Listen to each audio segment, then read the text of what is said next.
നമസ്കാരം. നമുക്ക് ശ്രീജിത്തിനായിട്ടുള്ള അടുത്ത ടോപ്പിക്ക് പോഡ്കാസ്റ്റിലേക്ക് പോകാം. അദ്ദേഹത്തെ കുറിച്ചുള്ള ഇൻട്രൊഡക്ഷൻ എല്ലാം കഴിഞ്ഞ വീഡിയോയിൽ തന്നിട്ടുണ്ട്. അപ്പോൾ ചാർട്ടേഡ് അക്കൗണ്ടൻ്റായിട്ട് വർക്ക് ചെയ്യുന്നു. ഇപ്പോൾ ക്യാപിറ്റൽ പിന്നെ ലെഗസിയും അഡ്വൈസറായിട്ട് വളരെ പാഷനേറ്റായിട്ട് ഒത്തിരി സ്ഥാപനങ്ങൾ നടത്തിക്കൊണ്ടിരിക്കുന്നു. ഒത്തിരി ആളുകൾക്ക് വളരെ ഹെൽപ്ഫുള്ളായിട്ട് എങ്ങനെയാണ് ഓരോ ലെഗസി മാനേജ് ചെയ്യുക, അതേമാതിരി ക്യാപിറ്റൽ സ്ട്രക്ചറിങ് എന്ത് ചെയ്യാം എന്നുള്ളതിനെ കുറിച്ചിട്ടൊക്കെ ഒത്തിരി കോൺട്രിബ്യൂഷൻ ശ്രീജിത്ത് കൊടുക്കുന്ന ഒരാളാണ്. അപ്പോൾ ഇന്നത്തെ ഈ ടോപ്പിക്കിൽ നമ്മൾ സംസാരിക്കാൻ പോണത് ഇപ്പോൾ ഹിന്ദു അൺഡിവൈഡഡ് ഫാമിലി എന്ന് പറഞ്ഞൊരു കൺസെപ്റ്റ് ഉണ്ട്. അപ്പോൾ ഇതിൽ ഇപ്പോൾ പല ആൾക്കാരുടെയും ഒരു ചോദ്യമാണ്, എനിക്കൊരു ഹിന്ദു അൺഡിവൈഡഡ് ഫാമിലി ഉണ്ടാക്കിയാൽ എന്താണ്. അപ്പോൾ ആദ്യം എന്താണ് HUF എന്നുള്ളത് പറയാം, എന്നിട്ട് അതിലുള്ള എക്സ്പ്ലനേഷനിലേക്ക് പോവാം. അതിന്റെ പേരിൽ തന്നെ ഉണ്ട് ഹിന്ദു അൺഡിവൈഡഡ് ഫാമിലി. ഹിന്ദു ആയിരിക്കണം, ഫാമിലി ഉണ്ടാവണം, അത് ഡിവൈഡ് ചെയ്യാൻ പറ്റില്ല. ഓക്കെ, അതാണ് ഹിന്ദു അൺഡിവൈഡഡ് ഫാമിലി. അപ്പൊ ഞാൻ നമ്മള് ഈ ഇൻകം ടാക്സിനൊക്കെ പഠിക്കുന്ന സമയത്ത് എപ്പോഴും ഇൻഡിവിജ്വലും HUF ഒരേ കോണ്ടെക്സ്റ്റിലാണ് പഠിച്ചത്. പക്ഷെ പിന്നീട് കുറെ പഠിച്ച് വന്നപ്പോൾ നമ്മൾ മലയാളിയാണല്ലോ, എനിക്ക് ഭയങ്കര ഷോക്കിംഗ് ആയിരുന്നു. ഈ പഠിച്ച HUF കേരളത്തിൽ അപ്ലിക്കബിൾ അല്ല. ഹിന്ദു അൺഡിവൈഡഡ് ഫാമിലി കേരളത്തിൽ ആക്ച്വലി അബോളിഷ് ചെയ്തു. റെസ്റ്റ് ഓഫ് എല്ലാ സ്റ്റേറ്റിലുണ്ട്, പക്ഷെ കേരളത്തിലില്ല. ഓൺലി കേരളത്തിലില്ല. എന്താ കാരണം? കേരളത്തിലില്ലാന്ന് കാരണം അതായത് ജോയിന്റ് ഹിന്ദു ഫാമിലിയുടെ ഒരു എനിക്ക് തോന്നുന്നത് joint Hindu family abolition act 1975 അങ്ങനൊരു ആക്ട് കൊണ്ടുവന്നിട്ട് പണ്ട് first of all before that Hindu undivided family concept പറയാം. ഒരു ഫാദർ, അദ്ദേഹത്തിന്റെ വൈഫ്, അദ്ദേഹത്തിന്റെ 2 മക്കള്, അതാണല്ലോ ഒരു ഫാമിലി. എസ്പെഷ്യലി ഹിന്ദുവിന് മാത്രമല്ല, ക്രിസ്ത്യൻസിനും മുസ്ലിംസിനും ഇല്ല ഇന്ത്യയിൽ. ഹിന്ദു എന്ന് പറയുമ്പോൾ ടെക്നിക്കലി സിഖ്, പാസി എല്ലാവരും വരും. ഓക്കെ, അപ്പൊ അദ്ദേഹത്തിന്റെ പ്രോപ്പർട്ടി അദ്ദേഹം വിചാരിക്കുകയാണ് നമുക്കിതൊരു ലോങ് ഫ്യൂച്ചറിലേക്ക് അടുത്തൊരു ആൻസെസ്ട്രൽ പ്രോപ്പർട്ടി ആയിട്ട് കൊണ്ടുപോകണം. ആൻസെസ്ട്രൽ പ്രോപ്പർട്ടി എന്ന് പറയുന്നത് 4 തലമുറയാണ്. Great grandfather, father and son, ഇതാണ് അത്. അപ്പൊ 4 ജനറേഷനിൽ കൊണ്ടുപോകാൻ താല്പര്യമുള്ള ഒരാൾ ആ പ്രോപ്പർട്ടി ഒരു ഹിന്ദു അൺഡിവൈഡഡ് ഫാമിലി ആയിട്ട് കോൺസ്റ്റിറ്റ്യൂട്ട് ചെയ്യുന്നു. ഇതിന് പ്രത്യേകിച്ചിട്ട് MCAയുടെ അപ്രൂവലോ കാര്യങ്ങളൊന്നും ഇല്ല. നമ്മളൊരു ചെറിയ അങ്ങോട്ടും ഇങ്ങോട്ടും ഒരു ഭാര്യയും ഭർത്താവും മക്കളും കൂടി ഒരു എഗ്രിമെന്റ് ഉണ്ടാക്കി കഴിഞ്ഞാൽ അപ്പം രജിസ്ട്രേഷൻ മാൻഡേറ്ററി ഒന്നല്ല. നമ്മൾ പാൻ നമ്പർ എടുക്കുക, നമ്മൾ ഇവിടെ രജിസ്റ്റർ ഓഫീസിൽ പോയിട്ട് രജിസ്ട്രേഷൻ ഒന്നുമല്ല. നമ്മൾ ആ HUF ആയി എന്ന് പറഞ്ഞിട്ട് പാൻ അപ്ലൈ ചെയ്യുക. പാൻ കിട്ടിക്കഴിഞ്ഞാൽ you can actually get a bank account, or you formed your HUF. അതിനൊരു എഗ്രിമെന്റ് കാണിച്ചാൽ മാത്രം മതി. അതും വേണമെന്ന് ഓറൽ ആയാലും കുഴപ്പമില്ല. പക്ഷേ you can actually start your HUF. You formed your HUF. HUF ആയി കഴിഞ്ഞാൽ അതിൽ വരുന്ന പ്രോപ്പർട്ടി ഉണ്ടല്ലോ, ആ പ്രോപ്പർട്ടിയുടെ ഇൻകം ഈ HUFന് സെപ്പറേറ്റ് ആയിട്ട് ടാക്സ് ചെയ്യാം. അപ്പം ഭാര്യയും ഭർത്താവും 2 കുട്ടികളും ഉള്ള ഒരു ഫാമിലി ആണെങ്കിൽ ഇവർക്ക് ഇൻഡിവിജ്വലി അവരുടെ റിട്ടേണും ഫയൽ ചെയ്യാം. അത് കൂടാതെ ഒരു കോമൺ ഇൻകം ഒരു എൻറ്റിറ്റിയും കൂടിയും എക്സ്ട്രാ ഒരു എൻറ്റിറ്റിയും കൂടിയും ഉള്ള സമയത്ത് നമുക്ക് ഇൻഡിവിജ്വൽ സ്ലാബിന്റെ ബെനിഫിറ്റ് എക്സ്ട്രാ. ഫോർ എക്സാമ്പിൾ ഇപ്പം കുറച്ചും കൂടി ബെനിഫിറ്റ് കൂടുതലാണ്. ഇപ്പൊ മറ്റേ ഹസ്ബൻഡ് വൈഫ് ആണെങ്കിൽ 12.25 ഒരിടത്തിട്ടും 12. അതുപോലെ ഇതുപോലെ 12 എടുത്തിട്ട് നമുക്ക് ഒരു സ്ഥലത്തും കൂടി ഇടാം. ഇൻഡിവിജ്വലിന്റെ അതേ ബെനിഫിറ്റ് തന്നെയാണ് ഈ HUFനുള്ളത്. Now come to the point. ഈ ഫാദറിന്റെ പറയുന്ന പേരാണ് കർത്ത. ഞാൻ ആദ്യം എനിക്ക് സംശയമുണ്ട് ഇത് അമ്മാവനാണെന്ന്. കർത്ത നമ്മളെ നാട്ടിലെ അതേ അവസ്ഥ തന്നെയാണ്. ഫാദറാണ് കർത്ത. ബൈ ബർത്ത് വരുന്ന എല്ലാ മക്കളെയും കോപാർസണർ എന്ന് പറയും. കോപാർസണർ എന്നാണ് പറയുന്നത്. വൈഫിനെ മെമ്പറാ. Wife is not a coparcener. കാരണം ഹിന്ദു അൺഡിവൈഡഡ് ഫാമിലിയിൽ ഒരാൾ കോപാർസണർ ആകുന്നത് ബൈ ബർത്ത് ആണ്. ഈ അച്ഛന്റെ ഒരു കുട്ടിക്കാണ് അത് കോപാർസണർ ആവുന്നത്. വൈഫ് പുതിയ ഫാമിലിക്ക് വേറെ ഫാമിലി വന്നാണ് അത് നമ്മുടെ കോപാർസണർ, നമ്മുടെ മെമ്പറാ. നമ്മുടെ HUF ഫാമിലി അതൊരു മെമ്പറാണ്. മക്കള് കോപാർസണർ ആണ്, ഫാദറാണ് കർത്ത. ഓക്കെ, ഇനി ഈ ഒരു സ്ട്രക്ചറിൽ ഫോർ എക്സാമ്പിൾ മക്കളുണ്ടല്ലോ, മക്കള് കല്യാണം കഴിക്കുന്നു. ഈ 2 മക്കൾ കല്യാണം കഴിച്ചു കഴിഞ്ഞാൽ അവര് ഇതിന്റെ കോപാർസണർ ആവില്ല, അവര് ഈ HUFന്റെ മെമ്പറാവും. പക്ഷെ അവർക്ക് കുട്ടികളാണല്ലോ, അവര് കോപാർസണറോ. അതായത് ബൈ ബർത്ത് ആണ് ഇത് വരുന്നത്. ഓക്കെ, അപ്പൊ ഇതിന്റെ അകത്ത് ഫോർ എക്സാമ്പിൾ ഈ ഫാദർ മരിച്ചു കഴിഞ്ഞാൽ അടുത്ത കർത്ത വരണം. ആരാണ് വരുന്നത് പറഞ്ഞാല് ഈ ഫാമിലിയിലെ എൽഡസ്റ്റ് ചൈൽഡ് ആണ് വരുന്നത്. മെമ്പർ ഒരിക്കലും വരില്ല. അപ്പൊ വൈഫ് ആവില്ല, പുറത്തുനിന്ന് കല്യാണം കഴിച്ചു വരുന്ന ആൾക്കാർ ഒരിക്കലും അമ്മയാവില്ല, അടുത്ത മക്കളാവുള്ളൂ. അമ്മയാവില്ല, അമ്മയുടെ മക്കൾ വരും. മക്കളുടെ ഭാര്യമാര് വരില്ല, അവരുടെ മക്കൾ വരും. ഓക്കെ, ഇതിൽ ഏറ്റവും വലിയൊരു ഇമ്പോർട്ടൻ്റ് ആയിട്ടുള്ള അമെൻമെൻറ്റ് 2005 വന്ന 2005 വന്ന അമെൻമെൻറ്റ് എന്ന് പറയുന്നത് ഹിന്ദു അൺഡിവൈഡഡ് ഫാമിലിയിൽ മക്കളിൽ പെൺകുട്ടിയും ആൺകുട്ടിയും വന്ന രണ്ടുപേർക്കും കോപ്പാഷണൽ റൈറ്റ്സ് കിട്ടുന്നു. പണ്ടുണ്ടായിരുന്നില്ല. ആൺകുട്ടികൾ മാത്രമേ അതിലെ കോപ്പാഷണർ ആകത്തുള്ളൂ. പെൺകുട്ടികൾക്കും പറ്റും. പെൺകുട്ടികൾക്കും മാൻഡേറ്ററി ആയിട്ട് 2005 അമെൻമെന്റിൽ വന്നു. ഇതാണ് ഈ ലീഗൽ സ്ട്രക്ചർ. ക്ലിയർ ആണോ? HUF കോൺസെപ്റ്റ് ക്ലിയർ ആണല്ലോ. അപ്പൊ ഈ നമ്മളെ ഇനി കം ടു ദ കേരള. അപ്പൊ അതിനേക്കാളും പിന്നെ ഈ 4 തലമുറ കഴിഞ്ഞ് കഴിഞ്ഞാൽ HUF ക്ലോസ് ആവോ? നമ്മൾ എപ്പോഴും 4 തലമുറ ഉണ്ടാവുമല്ലോ. അല്ലാണ്ട് അപ്പൊ അല്ല ഞാൻ ഗ്രേറ്റ് ഗ്രാൻഡ് ഫാദർ അദ്ദേഹം പോയ പിന്നെ അയാൾ പോയപ്പോ ഞാൻ ഇദ്ദേഹമാണ് ഗ്രേറ്റ് ഗ്രാൻഡ് ഫാദർ. അങ്ങനെ താഴോട്ട് വരും. അല്ലാണ്ട് ഈ ഗ്രേറ്റ് ഗ്രാൻഡ് ഫാദറിന്റെ 4 തലമുറ കഴിഞ്ഞാൽ സ്റ്റോപ്പ് ആവില്ല. ഇല്ല. അതായത് ബൈ ബർത്ത് വന്നിട്ട് കർത്ത പോയി കഴിഞ്ഞാൽ മൂത്ത കുട്ടി ആരാണ്, ആണോണോ പെണ്ണാണോ, അതിൽ ആരെങ്കിലും ആണോണോ പെണ്ണാണോ ആരാണ് പിന്നെ കർത്താവുന്നത്. അദ്ദേഹം കർത്ത, ബാക്കി എല്ലാവരും കോപ്പാസണർ. കർത്തനെ മാറ്റാൻ പറ്റും. ഇപ്പൊ ഫസ്റ്റ് മോന് ഇല്ല. കർത്ത ഈസ് ബേസിക്കലി ഡിഫോൾട്ട്. അങ്ങനെ ആണെങ്കിൽ യു ക്യാൻ സേ വന്നിട്ട് എനിക്ക് കേപ്പബിൾ അല്ല. കേപ്പബിൾ അല്ല എന്ന് പറഞ്ഞാൽ ചിലപ്പം വേറെ കൊണ്ടുവരാം. അല്ലാതെ എൽഡസ്റ്റ് സൺ ഈസ് ദ കർത്ത. അതൊക്കെ മെക്കാനിസം എല്ലാ സിസ്റ്റത്തിലുണ്ട്. കേരളത്തിന് മുമ്പ് ഇനി കഥ പറയാം. ഈ ഏതെങ്കിലും ഒരു കോപ്പാസണർ പറയാണ് എനിക്ക് ഈ HUF താല്പര്യമില്ല, എനിക്ക് ഇതിങ്ങ് ഡിസ്ട്രിബ്യൂട്ട് ചെയ്യാം. കാരണം എനിക്ക് കിട്ടുന്നത് ആൻസെസ്ട്രൽ പ്രോപ്പർട്ടിയാണ്. ആൻസെസ്ട്രൽ പ്രോപ്പർട്ടിയിൽ വന്നിട്ട് ഒരു സണ്ണോ മകനോ ആർക്കെങ്കിലും ഇത് താല്പര്യമില്ല, അബോളിഷ് ചെയ്യണമെന്ന് പറഞ്ഞാൽ ആക്ച്വലി വന്നിട്ട് അസറ്റ് ഡിസ്ട്രിബ്യൂട്ട് ചെയ്തിട്ട് കർത്തക്ക് നിർത്താൻ പറ്റില്ല. പാർട്ടിഷൻ മാൻഡേറ്ററി ആണ്. ഒരാൾ പറഞ്ഞാൽ മതി. വേണമെങ്കിൽ ബാക്കി എല്ലാവർക്കും താല്പര്യമില്ല, ഇയാൾ മാത്രം പറഞ്ഞാൽ then you have to do partial partition. Full partial partition income ടാക്സിൽ വരില്ല, പക്ഷേ പാർഷ്യൽ പാർട്ടീഷൻ ഓൾസോ പോസിബിൾ. ഇയാളുടെ മാത്രം കൊടുക്കണം, അയാളുടെ മാത്രം കൊടുത്തിട്ട് ബാക്കിയുള്ളവർക്ക് കണ്ടിന്യൂ ചെയ്യാം. That remains to be achieve. അയാളുടെ വേണമെങ്കിൽ ലീഗലി ക്ലെയിം ഉണ്ടെന്നാണ് ആൻസെസ്ട്രൽ പ്രോപ്പർട്ടിയിൽ. അല്ല, അപ്പൊ ഇയാള് ഭാഗമായിട്ട് പിന്നെയും തിരിച്ചു വരാൻ പറ്റുമോ? ഇല്ല. പുറത്ത് പോയി സാധനം കൊടുത്തു കഴിഞ്ഞു പോയി. അത് അങ്ങ് പോയി. ഇനി കം ടു കേരള. കേരളത്തിൽ വന്നിട്ട് ഈ 1975 this is abolished. That mean 1 December 1976 മുതൽ ഈ ആക്ട് കേരളത്തിൽ വരുമ്പം എല്ലാവർക്കും ഉള്ള റോള് ടെനന്റ് റോളാ. നമ്മളെല്ലാരും വാടകക്കാരാ.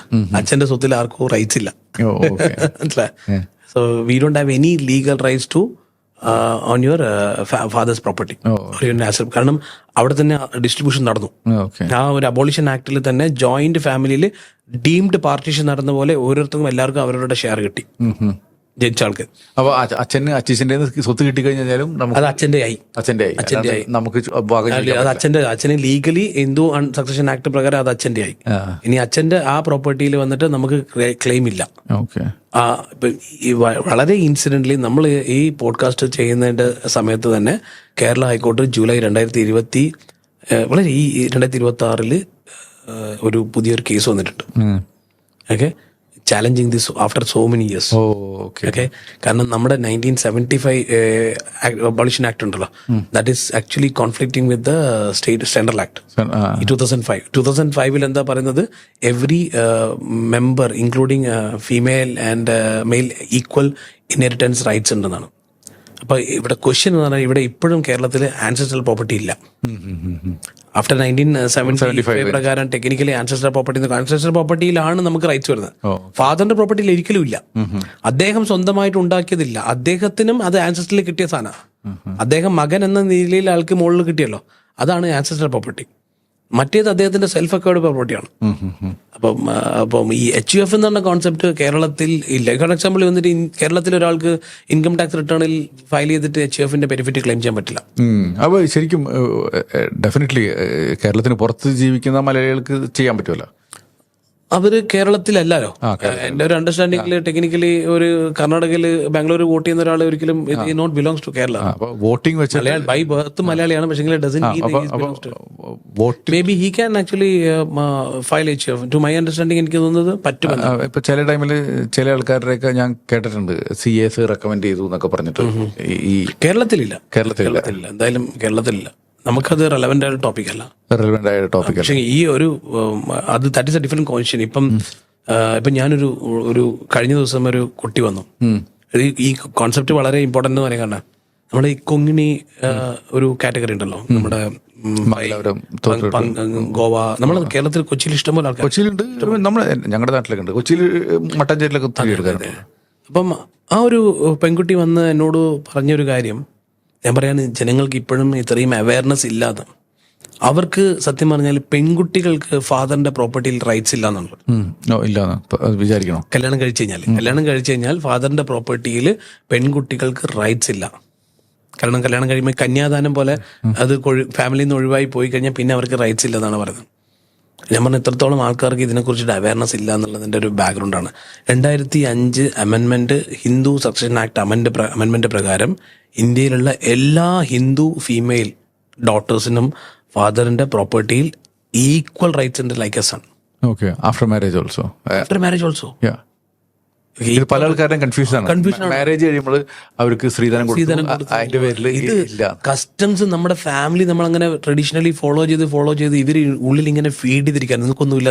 അല്ല, ഇത് ചില ടൈമിലൊക്കെ പറയും, ഇപ്പൊ ഈ സ്ത്രീക്ക് ഇങ്ങനത്തെ ഒരു പ്രശ്നം ഉണ്ടായിരുന്നു, ആ ടൈമിൽ ഞങ്ങൾ വി ഹെൽപ്ഡ്, റീസൺ നിങ്ങൾക്ക് വേറെ സ്വത്തിനൊന്നും അധികാരമില്ല എന്നിങ്ങനെ പറഞ്ഞ കേൾക്കാറുണ്ട്. ഞാൻ പറയും, ഹിന്ദു ക്രിസ്ത്യൻ ഇന്ത്യയിൽ വന്നിട്ട് girl child and boy child രണ്ടു പേർക്കും ഈക്വൽ റൈറ്റ്സ് ആണ് ഫാദറിന്റെ പ്രോപ്പർട്ടി. ഈക്വൽ റൈറ്റ്സ് ആണ്. അത് ഇന്ത്യയിൽ വന്നിട്ട് after marriage or even after any help is given. Absolutely. Okay, ഇത് ആർക്കും അറിഞ്ഞുകൊണ്ട് ഇങ്ങനത്തെ ഒരു കസ്റ്റംസ് ആൾക്കാർ ഫോളോ ചെയ്യണം. ഇത് പറഞ്ഞിട്ടുണ്ടെങ്കിൽ മറ്റുള്ള ഫാമിലി പോയി തല്ലുടിക്കാനായിട്ട് ഇത് കേട്ടിട്ട് ഇല്ല, it's legal right. I put in this way, legal right ആണല്ലോ. പലപ്പോഴും ഇത് കിട്ടേണ്ടത് കിട്ടിയില്ല എന്ന് പറയുമ്പം ഞാൻ പലപ്പോഴും കാണുന്നത് എല്ലാവർക്കും ഫാദർ ഒന്നാണ്, ആണായാലും പെണ്ണായാലും അച്ഛൻ ഒന്നാണ് അല്ലേ. അത് emotionally when you communicate to a daughter by saying വന്നിട്ട് you don't get a legal rights on a father's property. അങ്ങനെയല്ലല്ലോ അച്ഛൻ ഈ രണ്ടു മക്കളെയും വളർത്തിയത് അല്ലേ. അപ്പൊ പലപ്പോഴും ഇത് സ്വത്തിനുള്ള വിഷയമല്ല, നമ്മുടെ ലീഗൽ റൈറ്റ്സ് ഡിനൈ ചെയ്യുമ്പോൾ ഉള്ള ഒരു ഇമോഷണൽ സാഡ്, നമുക്കൊന്നും ഇല്ലാലോ എന്നുള്ളത്. അപ്പം എനിക്കൊന്ന് നമ്മുടെ കൊച്ചിയിൽ ഇഷ്ടം പോലെ ഈ കൊങ്ങണി ഫാമിലീസ് ഇഷ്ടം പോലെ ഉണ്ട്. എനിക്കൊന്നത് ഈ മെസ്സേജ് പോയി ചേർന്നിട്ടുണ്ടെന്ന് എല്ലാ പെൺകുട്ടികൾക്കും അവരുടെ ഫാദറിന്റെ പ്രോപ്പർട്ടിയിൽ ഹിന്ദു ആണെങ്കിൽ, of course Konkani is a Hindu, even ക്രിസ്ത്യൻസിനും അങ്ങനെ തന്നെയാണ്. നോ, അപ്പോൾ okay, very good. I think ഇപ്പോൾ നമ്മൾ ഹിന്ദു അൺഡിവൈഡ് ഫാമിലി എന്ന് പറഞ്ഞ കൺസെപ്റ്റ് നമ്മൾ പറഞ്ഞ മാതിരി തന്നെ കറുത്ത ഉണ്ടാവും, അല്ലാന്നുണ്ടെങ്കിൽ പക്ഷെ ഇത് കേരളത്തിന് പുറത്തുള്ള ആളുകൾക്കേ ഇതുള്ളൂ, കേരളത്തിലില്ല. ഇപ്പൊ ഈ ഒരു ചില ആൾക്കാർക്ക് വിചാരിച്ചിട്ടുണ്ട് ഇപ്പൊ FD കുറെ പൈസ ഉണ്ട്, അപ്പൊ അതിന്റെ പേരിൽ ഒരു ഫാമിലിനെ, ഒരു ലീഗൽ എൻറ്റിറ്റിനെയും കൂടി ഉണ്ടാക്കാം ഹിന്ദു അൺഡിവൈഡ് ഫാമിലി മുഖേന. അപ്പൊ കേരളത്തിനെ പറ്റില്ല, കേരളത്തിന് പുറത്താണെന്നുണ്ടെങ്കിൽ മറ്റുള്ള സ്റ്റേറ്റിൽ വന്നിട്ട് അനദർ പേഴ്സൺ 4 ഫാമിലി മെമ്പർ ആണെങ്കിൽ 5ാമത്തെ ഫാമിലി മെമ്പർ. ഇത് പലപ്പോഴും ഹസ്ബൻഡിന്റെ വൈഫാണെന്നുണ്ടെങ്കിൽ അവർക്ക് ഇപ്പോൾ FD ഇപ്പൊ റിട്ടേൺ ഇപ്പോൾ ഒരു 40 ലക്ഷമൊക്കെ കിട്ടണമെന്നായിരിക്കും, അല്ലാന്നുണ്ടെങ്കിൽ 40 ലക്ഷമൊക്കെ ഇൻകം വരുന്നുണ്ട്. അപ്പൊ അവർ സ്പ്ലിറ്റ് ചെയ്യുമ്പോൾ ഹസ്ബൻഡ് ആൻഡ് വൈഫിന് നമ്മൾ സ്റ്റിൽ ടാക്സ് കൊടുക്കണം. ഇതും കൂടി വരണമെന്നുണ്ടെങ്കിൽ they have one more entity. അങ്ങനെ ഇൻകം ടാക്സ് ബെനിഫിറ്റ് ഒന്ന് പ്രൊട്ടക്ടിങ് ദ ഫാമിലി, എല്ലാവർക്കും അതിന്റെ റൈറ്റ്സ് കിട്ടുന്നു, ഈക്വലി ഡിസ്ട്രിബ്യൂട്ട് ആവുന്നില്ല എന്ന രീതിയിൽ തന്നെയാണ്. ബട്ട് ഇതിന്റെ ഡ്രോബാക്ക് എന്ന് പറയുന്നത് any time actually it can be dissolve. ഒരാൾ പറയാണ് വന്നിട്ട് എനിക്ക് പാർട്ടീഷൻ ചെയ്യണം എന്ന് പറഞ്ഞാൽ നമ്മൾ പാർട്ട്ണർഷിപ്പ് ഫോം പോലെയാണ്. പാർട്ട്ണർഷിപ്പ് ഫോം അങ്ങനെയാണല്ലോ, ഒരു പാർട്ണർ പറഞ്ഞാൽ വന്നിട്ട് പാർട്ടീഷൻ ചെയ്യുന്ന പോലെ തന്നെയാണ് ഇത്. നമ്മുടെ അടുത്തുള്ള എല്ലാ സ്വത്തും HUF-ലേക്ക് മാറ്റുന്ന സമയത്ത് അതിൽ വല്ല ടാക്സ് കൊടുക്കുക അങ്ങനത്തെ ഒക്കെ ഉണ്ടാവോ? ഇല്ല, അങ്ങനെ പ്രത്യേകിച്ച് ടാക്സും കാര്യങ്ങളും, ഇതൊരു ഫാമിലി അറേഞ്ച്മെന്റ് സെറ്റിൽമെന്റ് കാര്യങ്ങൾ, വേറെ ആരും ഇല്ലല്ലോ.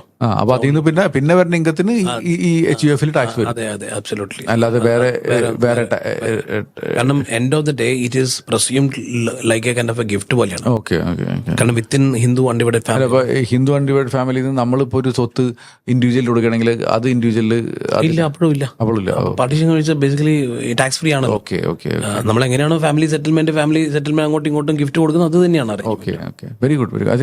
അങ്ങനെ ഉണ്ടെങ്കിൽ ആരും ഇതിനു വേണ്ടി ചെയ്യത്തില്ല. അപ്പൊ ഇത് പുറത്തുള്ള ആൾക്കാർക്ക് ചെയ്യാം, പക്ഷെ കേരളത്തിൽ ഈ പറഞ്ഞ protecting the wealth for the family members. And members എന്ന് പറയുമ്പോൾ കോപാർട്ണർ മാത്രമല്ല, ഫാമിലി മെമ്പർ വരും, വൈഫ് പുറത്തുനിന്ന് വരുന്ന വൈഫ്. അല്ല, ഇപ്പൊ നേരത്തെ പറഞ്ഞ മെമ്പറിന് പറയാൻ പറ്റില്ല ഇത് HUF ഡിസോൾവ് ചെയ്യാനായിട്ട്. ഇല്ല, member has no right. Member has a right for the wealth. No, wealth also ഇല്ല, no vested rights. Only copartner മാത്രമേ വെസ്റ്റഡ് റൈറ്റ്സ് ഉള്ളൂ. മെമ്പറിന് നമ്മളായിട്ട് ബെനിഫിറ്റ് കൊടുക്കുന്നത്, ഫീഡ് കൊടുക്കുന്നത് നമ്മളാണ്. അല്ല, ഇപ്പൊ മെമ്പറിന് ഇപ്പൊ ഒരു പ്രോപ്പർട്ടി മെമ്പറിന്റെ പേരിൽ എഴുതി കൊടുക്കാൻ പറ്റുമോ HUF-ന്ന്? എന്നെ കൊടുത്ത HUF അല്ല, HUF അന്നേരം എല്ലാ കോപ്പാസിനും അപ്രൂവൽ വേണം. അപ്രൂവൽ ചെയ്യണം, പക്ഷെ കൊടുക്കാൻ പറ്റും. അത് കൊടുക്കണ്ടെങ്കിൽ ഞാൻ ഫോം ചെയ്ത സാധനത്തിന് പിന്നെ ആസെറ്റ് എല്ലാ കോപ്പാസിനുടെയും കർത്താവിന്റെയും അപ്രൂവൽ ഉണ്ടെങ്കിൽ എന്തും ചെയ്യാലോ. Okay okay. അപ്പോൾ ലീഗൽ സിഗ്നേറ്ററി അതോറിറ്റി എല്ലാനും കോപ്പാസിനറി ബേസിക്കലി നമ്മള് ഒരു MD മറ്റേ ബാക്കി എല്ലാവരും ഡയറക്ടറും പോലെയാണ്. ഓക്കെ. അപ്പോൾ ഇതിന് ബേസിക് ടാക്സേഷനൊക്കെ നോർമൽ ഇൻഡിവിജ്വൽ സ്ലാബിന്റെ അതേ കോൺസെപ്റ്റ് ആണ് HUF. ഓക്കെ. അപ്പോൾ one more legal person individual legal person ആയിട്ട് വരുന്നു. എന്നിട്ട് പാനും എടുത്തിട്ട് അതിൽ കൂടെ ചെയ്താൽ മതി. കേസ് കൊടുക്കാനും പിടിക്കാനൊന്നും പറ്റത്തില്ല. It is not a legal person as it is. Okay. ഈ HUF മറ്റുള്ളവർക്കെതിരെ കേസ് കൊടുക്കാൻ പറ്റില്ല. HUF ആരെങ്കിലും കേസ് കൊടുക്കാൻ പറ്റില്ല. വ്യക്തികൾക്കാണ്. Okay. I think it's partnership പോലെ. ഓക്കെ. ഐ തിങ്ക് ഇതും നല്ലൊരു ഇൻഫർമേഷൻ. കാരണം എന്റെ കയ്യിൽ ആകെ ലീഗൽ അറേഞ്ച്മെന്റ് എന്ന് പറയുന്നത് ഇതിന്റെ പാൻ നമ്പറും ബാങ്ക് അക്കൗണ്ടും മാത്രമേ ഉള്ളൂ. ഓക്കെ. ഇറ്റ് ഈസ് നോട്ട്, കാരണം any time one of the reason it cannot B case കൊടുക്കാൻ പറ്റില്ല എന്ന് പറഞ്ഞാൽ ഒരു കോപ്പാസിനെ ഏത് സമയത്ത് പാർട്ടീഷൻ ചെയ്യാം. എല്ലാവരും പാർട്ടീഷൻ ഓരോ വഴിക്കും പാർട്ടീഷൻ ചെയ്താൽ പിന്നെ ആരും ആവില്ല. അപ്പൊ ആരും കേസ് നമുക്ക് കേസ് കൊടുത്തു കഴിഞ്ഞാൽ ഇൻഡിവിജ്വൽ ആൾക്കാരുടെ പാർട്ണർഷിപ്പ് പോലെ പാർട്ണർഷിപ്പിന് കേസ് കൊടുക്കാൻ പറ്റില്ല. എപ്പോ വേണമെങ്കിൽ നമുക്ക് നിർത്തിയിട്ട് പോകാം. അതുകൊണ്ടാണ് normally people never do business with partnership.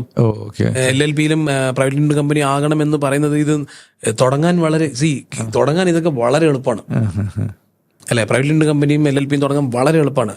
പൂട്ടാൻ ഒരുപാട് ഇന്ത്യയിൽ ഇത് പൂട്ടാന്ന് പറഞ്ഞാൽ tedious task. പക്ഷേ മറ്റേ ഇപ്പൊ പാർട്ണർഷിപ്പ് ഇതൊക്കെ ഓരോരുത്തർ ഓരോ വഴിക്ക് പോയി. I think it's A good information. Especially പല ആൾക്കാർക്കുള്ള ഒരു കൺഫ്യൂഷനാണത് നമ്മളെ കൊണ്ട് ചെയ്യാൻ പറ്റുമെന്നൊക്കെ ഉള്ളത്. പക്ഷേ I think good to know this. Not in Kerala. Okay. Good. Thank you for sharing this. Very nice. Thank U.